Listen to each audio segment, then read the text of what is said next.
Video में करने वाले हैं, यानी कि हम लोग करने वाले हैं एग्रीकल्चरल रिफॉर्म्स। आपका बहुत बहुत स्वागत है। आप देख रहे हैं इको वर्ल्ड डिजिटल क्लासेस और सीरीज चल रही है Indian economy for standard 12। Chapter हमारा चल रहा है चैप्टर नंबर 2 1950 टू 1990 हमारी इकोनॉमी, और हम लोग आज कर रहे हैं एग्रीकल्चरल रिफॉर्म्स का third part which is general reforms. हम लोग लैंड रिफॉर्म्स और टेक्निकल रिफॉर्म्स पिछली वीडियोस में कर चुके हैं। अगर आप लोगों ने वो वीडियोस नहीं देखी तो पहले उनको देखिए and then come back here. Okay, चलिए शुरू करें। तो जैसे कि मैंने कहा कि इंडियन गवर्नमेंट ने एक एक प्रॉब्लम पकड़ी और उसके रिफॉर्म करने शुरू करे, उनके सॉल्यूशंस निकालने शुरू करे। तो पहला जो प्रॉब्लम था वो था सिस्टम का, जमींदारी सिस्टम और जो एक्सप्लॉयटेशन होती थी उसका, उनको सेटल किया लैंड रिफॉर्म्स में। दूसरा प्रॉब्लम था टेक्नोलॉजी रिलेटेड कि हमारी प्रोडक्टिविटी बड़ी कम थी क्योंकि हम लोगों के पास पुराने तौर तरीके ही थे फार्मिंग करने के, कोई नया तरीका नहीं था, हमें टेक्नोलॉजी के बारे में नहीं पता था। तो वो काम भी शुरू किया टेक्निकल रिफॉर्म्स में। अब इन दोनों रिफॉर्म्स के अलावा भी कुछ प्रॉब्लम्स थी जो एग्रीकल्चर को कंसिस्टेंटली प्रॉब्लम जिन उनके लिए क्रिएट कर रही थी। वो क्या थे? इनको हमने जनरल रिफॉर्म्स कहा है क्योंकि ये अलग अलग है। मतलब हम इन्हें एक रिफॉर्म में एक तरीके के रिफॉर्म में इकट्ठे नहीं कर सकते, इसीलिए हम इनको जनरल रिफॉर्म्स कहते हैं। ठीक है, तो सबसे बड़ा रिफॉर्म तो आया क्रेडिट फाइनेंस में। देखो, पैसे के बिना तो कोई बिजनेस नहीं चलता और एग्रीकल्चर भी नहीं चल सकता। अगर आप अपने लायक बनाना चाहते हैं सब्सिस्टेंस तो भी आपको पैसा चाहिए, लेकिन अगर आप कमर्शियल पॉइंट ऑफ व्यू से, बिजनेस पॉइंट ऑफ व्यू से करते हैं तब तो आपको डेफिनेटली बहुत सारा पैसा चाहिए। और इंडियन फार्मर की क्या गत होती थी? पैसा होता ही नहीं था, ना अपने पास ना किसी और से लेने के लायक। मनी लेंडर्स से लेते थे, वो बहुत ज्यादा एक्सप्लॉइट करते थे। तो इसीलिए इंडियन गवर्नमेंट ने क्या करा, कुछ बड़े बड़े स्टेप्स उठाए। पहला step, rural development banks create किए गए। अब रूरल डेवलपमेंट बैंक्स क्रिएट करे, प्राइमरी एग्रीकल्चरल क्रेडिट सोसाइटीज बनाई गई, और सबसे बड़ा जो काम किया गया वो था नबार्ड की establishment. NABARD is national agricultural bank for rural development. अगर आप इसको देखें, ये 1982 में सेट किया गया ये बैंक। इस बैंक को सेटअप करने का सिर्फ एक पर्पस था कि एग्रीकल्चरल जो क्रेडिट है, मतलब जो फार्मर को क्रेडिट मिलना है, लोन मिलना है, वो कम दरों पे, कम इंटरेस्ट रेट पे और इजी पेपर वर्क के साथ आसानी से लोन दिया जा सके। ये इस थॉट प्रोसेस के साथ नबार्ड को सेटअप किया गया 1982 में। लेकिन उससे कई साल पहले रूरल डेवलपमेंट बैंक्स को बनाया गया, प्राइमरी एग्रीकल्चरल सोसाइटीज को बनाया गया। इनफैक्ट अगर आप ध्यान दें, मैंने बोर्ड पे लिखा है 94,647 प्राइमरी एग्रीकल्चरल सोसाइटीज हैं हमारे देश में। इनका काम भी एग्जैक्टली वही था जो नबार्ड करता है, अपने अपने एरिया में इजीली लोन देना, कम इंटरेस्ट रेट पे लोन देना, और जो सबसे बड़ी दिक्कत है फार्मर की कि पैसा टाइम पे नहीं मिलता, उस चीज को टैकल करना। लोन के भी डिफरेंट एस्पेक्ट्स थे। शॉर्ट टर्म लोन था, मीडियम टर्म लोन था और लॉन्ग टर्म लोन था। शॉर्ट टर्म होता है सीड्स वगैरह के लिए, सीड्स फर्टिलाइजर्स के लिए 1 साल तक का loan. Medium term is up to 5 years, 5 साल तक का लोन।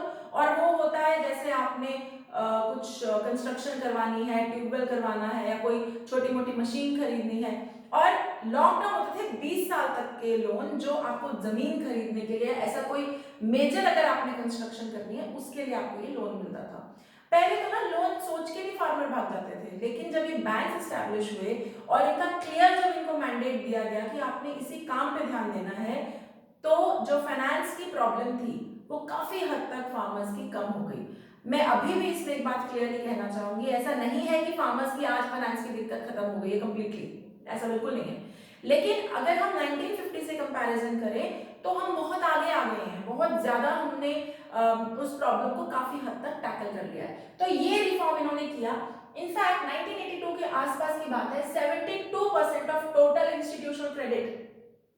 तुम्हें अगर ध्यान हो पिछली वीडियो से, मैंने बताया था 2 सोर्सेज होते हैं क्रेडिट के, institutional and non institutional. Institutional का मतलब जो बैंक्स और ऑर्गेनाइज सेक्टर से आता है, और नॉन इंस्टीट्यूशनल मतलब जो मुंशी मुनीम, आपके रिलेटिव जो आपको पैसा देते हैं, वहां से आता है। तो बाय दिस टाइम, क्योंकि ये बैंक्स एस्टैब्लिश हो गए थे, तो ऑर्गेनाइज सेक्टर से, मतलब बैंकों से 72% लोन दिया जा रहा था। ऑलमोस्ट जितना लोन फार्मर सेगमेंट में गया होगा, जितना उन्होंने लोन लिया होगा, उसका 72% came from these banks। तो ये बहुत बड़ा पायनियरिंग स्टेप बना। इनफैक्ट जो नबार्ड है, it is the apex bank, top bank है एग्रीकल्चरल बैंक्स का। तो और तुम देखो यहाँ लिखा हुआ है 8 लाख करोड़ रुपए 2015 तक लोन्स की तरह, एग्रीकल्चरल क्रेडिट की तरह बांटा जा चुका है फ्रॉम दिस इंस्टीट्यूशन। ठीक है, आ भी क्लियर? तो पहला क्या करा, क्रेडिट और फाइनेंस का। एक और बात यहाँ पे कह दूं, आप इसी पॉइंट को बड़ा ज्ञान रूपी भी लिख सकते हैं, लेकिन अगर आप इन चीजों को मेंशन नहीं करते हैं अपने आंसर में तो आपके आंसर की क्वालिटी अच्छी नहीं है, आपको मार्क्स नहीं मिलते। कई बच्चों के साथ ये दिक्कत होती है, वो ये डेटा पॉइंट खा जाते हैं और सिर्फ ये लिख देते हैं कि कुछ बैंक सेटअप किए गए अच्छे इंटरेस्ट रेट वगैरह पे, वो दैट इज गुड, आपको सॉरी आपको मार्क्स मिलेंगे, लेकिन आपको पूरे नंबर नहीं मिलेंगे जब तक ये सब चीजें उसमें मेंशन ना हो। ठीक है, ऑलराइट। अब आओ अगले रिफॉर्म पे। अगला प्रॉब्लम क्या था, मार्केटिंग का। तुम्हें ध्यान होगा, हमने पिछली वीडियो में डिस्कस किया था कि फार्मर को सिर्फ प्रोडक्शन करनी आती है, कि बनाना आ गया, उगा ली चीज। अब ये नहीं पता कि मार्केट तक कैसे लेके जाएं, किसको बेचे, किन दामों पे बेचे, कैसे बार्गेन करें, कैसे अपना पैसा बचाएं, वो सब इनको नहीं आता था। तो ये भी बहुत बड़ी प्रॉब्लम थी, क्योंकि भाई सरकार हर किसी के पास जाके तो नहीं चीजें खरीद सकती ना, तो कोई सिस्टम तो बनाना था।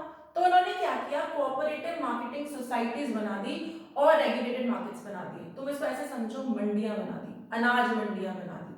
और क्या किया, उन मंडियों में कुछ ऐसी कमेटियां बना दी जो मंडियां चलाती थी। इन कमेटियों में गवर्नमेंट का रिप्रेजेंटेटिव भी होता था और फार्मर्स के रिप्रेजेंटेटिव भी होते थे, मतलब दोनों पार्टीज, सरकारी लोग भी, फार्मर भी। फार्मर अपना व्यू पॉइंट लेकर आते थे, सरकारी लोग अपना व्यू पॉइंट लेकर आते थे, और ये दोनों मिलकर ये जो रेगुलेटेड मार्केट्स हैं, ये मंडियां ये चलाते थे। इससे कई फायदे थे। पहला फायदा, फार्मर्स को सही दाम मिलता था, क्योंकि फार्मर खुद बैठा हुआ है कमेटी में, उसको पता है कि दिक्कत क्या है, कितनी लागत है, तो कॉम्पिटिटिव रेम्यूनरेटिव प्राइस उसको मिल जाता था। दूसरा, एक्सप्लॉयटेशन नहीं होती थी। जब बीच का बिचौला ही गायब हो गया, there is no wholesaler, there is no retailer, कोई है ही नहीं बीच में, तो एक्सप्लॉयटेशन का स्कोप ही नहीं है। फार्मर, मैंने आपको पिछली वीडियो में कहा था कि जो प्याज हम कई बार 30-40 रुपए किलो बेचते हैं, उसके लिए कई बार फार्मर को सिर्फ 2-3 रुपए मिलते हैं। क्या ये जायज है? बिल्कुल भी नहीं यार, उसको कम से कम 15 रुपए तो मिले, 10 रुपए तो मिले। He is work so hard for that commodity. तो ये जो अनाज मंडी है ना, यहाँ पर ये सारी चीज सेटल हो जाती थी ना, उनकी एक्सप्लॉयटेशन होती थी, रेम्यूनरेटिव अच्छे दाम मिल जाते थे। और क्या होता था, इन्होंने क्या करा, इन मार्केटिंग सोसाइटीज में, इन अनाज मंडियों में ये स्पेसिफाई कर दिया कि यही वाले वेट और यही वाले मेजर्स यूज करने हैं। तुम्हें पता है पहले के जमाने में क्या होता था, वो जो बैलेंस होता था ना, क्या बोलते हैं उसको, तगड़ी, जिसमें तोलते हैं चीजें, उसमें भी हेरा फेरी होती थी। कहीं पे कुछ गलत पत्थर रख दिया, कस्टमर ने पूछा, अरे ये पत्थर तो नहीं है इतने किलो, अरे है ना, ऑलमोस्ट बराबर है, इतना नहीं है तो चलेगा, पत्थर भी चलेगा, ऐसा करते थे। तो उससे भी फार्मर का नुकसान हो जाता था। तो इसीलिए अब क्या सीन है, इन मार्केट्स में उन्होंने कहा यही यूज करना है, अगर ये नहीं यूज किया तो नहीं चलेगा काम। तो बस फिर स्पेसिफाइड रेट्स यूज करने लग गए, स्पेसिफिक मेजर्स यूज करने लग गए, और तो और बहुत अच्छे दामों पे फार्मर की चीजें फटाफट बिकने लगी।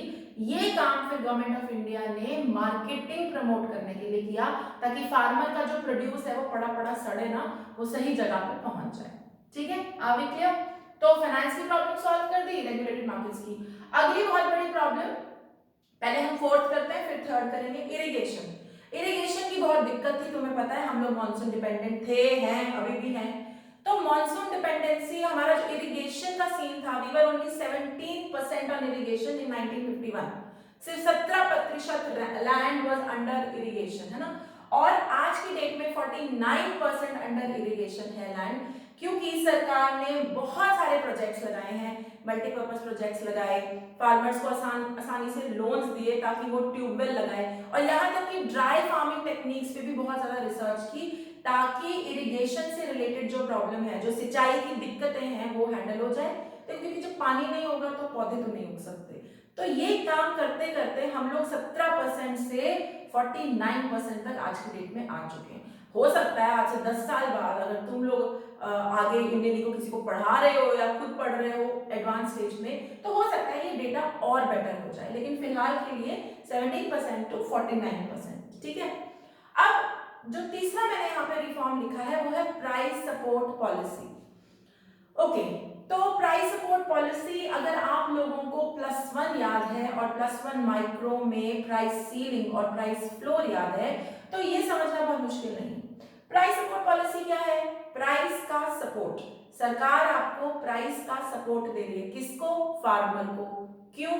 अगर सरकार को लग रहा है कि यार फार्मर को तो कुछ मिलता ही नहीं है, जो मार्केट के डिमांड सप्लाई से रेट निकल कर आई है वो इतना कम है कि फार्मर को कुछ मिलेगा ही नहीं, तो सरकार उसमें प्राइस फ्लोर लगा देती है, यानी मिनिमम सपोर्ट प्राइस लगा देती है। कहने का मतलब भाई, अगर मार्केट में मान लो दालों का रेट लेते हैं, दालों का रेट मान लो मार्केट की डिमांड सप्लाई से निकल कर आया 10 रुपए, सरकार को लगा 10 रुपए तो कोई रेट ही नहीं है फार्मर के लिए, फार्मर ने तो छोड़ देनी है, फार्मिंग करनी नहीं आती, तो सरकार ने क्या किया, 20 रुपीज की एमएसपी लगा दी, यानी मिनिमम सपोर्ट प्राइस, यानी प्राइस सपोर्ट पॉलिसी। सरकार ने कहा 20 रुपए से कम फार्मर को नहीं मिलेगा दालों पर, जिसको जमता है ठीक है, जिसको नहीं जमता कोई बात नहीं। अब फार्मर अपनी दाल को 20 रुपए से कम में नहीं बेचना चाहेगा, लेकिन होता क्या है प्रैक्टिकली कि कई ऐसे बड़े बड़े होलसेलर, आड़ती जिन्हें हम कहते हैं, या रिटेलर, वो कहेंगे भाई 20 का दाम हमको नहीं जमता, हम तो 10 पे लेंगे, तुम्हें जमता है तो बोलो। कई बार क्या होगा, फार्मर बेचारा इस डर से कि कहीं उसका अनाज बिगड़ ना जाए, खराब ना हो जाए, वो 20 की बजाय अपनी चीज को 15 पे 10 पे बेच देगा। तो ऐसा ना हो इसके लिए सरकार कहती है 20 का रेट सेट करो, जिसने 20 पे खरीदा ठीक, जिसने नहीं खरीदा तो जो फार्मर का सरप्लस बचेगा, जो फार्मर का एक्स्ट्रा बचेगा, जो नहीं बिका, उसे सरकार खरीदेगी इसी रेट पर, 20 रुपीज के रेट पर सरकार ही आपसे खरीद लेगी।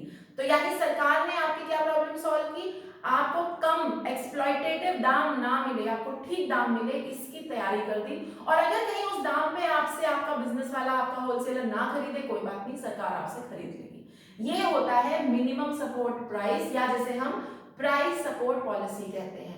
इसके चलते भी फार्मर्स को डिस्ट्रेस सेल नहीं करनी पड़ती। डिस्ट्रेस सेल मतलब डिस्ट्रेस में, स्ट्रेस में आके, परेशानी में आके हुई सेल, जो आपको इसलिए करनी पड़ती है फार्मर को क्योंकि भाई उसका अनाज पड़ा पड़ा सड़ रहा है, खराब हो जाएगा, कहाँ रखे, इसीलिए वो बेचारा उसको कम से कम दामों पे बेच देता है। इस प्रॉब्लम को सॉल्व करने के लिए सरकार ने प्राइस सपोर्ट पॉलिसी लगा दी। ओके, तो अगर आप नटशेल में सारे रिफॉर्म्स में तुम्हारा ध्यान जाए, तो मैंने कहा ना, इंडियन गवर्नमेंट ने क्या करा, एक एक प्रॉब्लम पकड़ी और एक एक को टिक मारते गए। सिस्टम बदला, जमींदारी सिस्टम हटा दिया, रेंट को रेगुलेट कर लिया, जो इलीगली नाजायज तरीके से लैंड हड़प रखी थी लोगों ने, उस पर सीलिंग लगा के उसको उन लोगों में बांट दिया जिनके पास लैंड था नहीं। फिर टेक्नोलॉजी में चेंज लाए, एचवाईवी सीड्स लाए, इंसेक्टिसाइड्स हुए, फर्टिलाइजर्स का यूज सिखाया गया, और नए नए तरीकों से कैसे फार्मिंग करनी है वो सिखाया गया। इसके अलावा पैसे की दिक्कत को हैंडल किया NABARD, regional rural development banks बनाकर, मार्केटिंग सिस्टम सेट करे, रेगुलेटेड मार्केट्स बनाए जहां पे सरकार की इन्वॉल्वमेंट थी चीजों में कि भाई एक्सप्लॉयटेशन ना हो और फार्मर को फेयर प्राइस मिले, और सपोर्ट प्राइसेस लगाए और इरिगेशन पे बहुत सारा काम किया। इस तरीके से हमारे एग्रीकल्चर का रंग रूप इंडियन गवर्नमेंट ने ओवर द इयर्स बदला। ठीक है, I hope you are clear with the reforms part. Like I said, ये बहुत इंपॉर्टेंट क्वेश्चन है, इसमें बहुत सवाल आते हैं, इसलिए इन तीनों वीडियोस को बहुत क्लियरली देखिएगा। ओके, अगर आप लोग मुझे यूट्यूब पे देख रहे हैं तो हिट का बटन, लाइक का बटन और सब्सक्राइब का बटन हिट करना ना भूलिएगा। Till then, bye bye.